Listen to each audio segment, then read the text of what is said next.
আসসালামু আলাইকুম দর্শক, এখানে দেখেন একটা কচু ক্ষেত, মানে হচ্ছে মাত্র রোপণ করা হইতেছে। এই আমাদের কাকা কচু রোপণ করতেছে।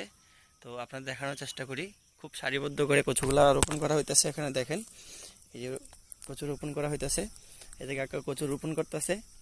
এই যে সারি সারি গর্ত করে রাখছে, সারি সারি গর্ত করে রাখছে, সারি সারি গর্ত করে রাখছে। এখানে আবার সুতা টানানো আছে। এখন দেখাই কাকা কিভাবে কচু রোপণ করে। দেখেন, গর্তের মধ্যে কাকা একটা কচু ঢুকাই দিতেছে, আর হচ্ছে কচু এই মাটির রাইখা দিতেছে। এখন কাকা, আপনি কোন তো এটা কোন জাতের কচু?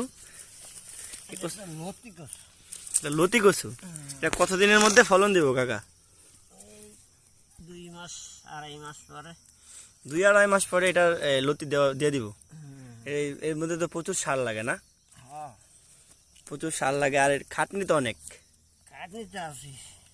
এই কয়দিন ধরে রোপণ করতেছেন এইখানে? এই কচু ক্ষেত কতদিন ধরে রোপণ করতেছেন? ওই যে 2 দিন। 2 দিন ধরে তো মেলা কচু রোপণ করে ফেলছেন এখানে, দেখতেছি। তো এই কি কি সার দিবেন এখানে? এই টিসপি, পটাশ, ইউরিয়া। ও, তো মেলা খাটনি না? তো এই টাটকা রোদ্রের মধ্যে আইছেন আপনি কচু ক্ষেত রুইতে, আরো পরে পরে আসতে পারলেন না? চাষিকে কি আর রোজ আর ঠান্ডা আছে। ও, চাষিকে কোনো রোদ আর ঠান্ডা নাই। তো দর্শক, এই যে দেখানোর চেষ্টা করলাম, কাকা এখানে কচু রোপণ করছে।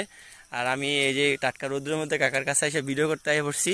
ভিডিও করা শেষ। এখন হচ্ছে এই যে এখানে কচু রাখা আছে, ওইখানে কচু রাখা আছে।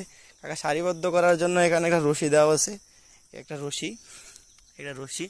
তো ভিডিওটা কেমন হয়েছে জানাবেন। যদি ভালো লাগে নেক্সট টাইম এরকম আরও ভিডিও দেওয়ার জন্য কমেন্টস করবেন, যে নেক্সট টাইম এরকম আরও ভিডিও দিতে পারি।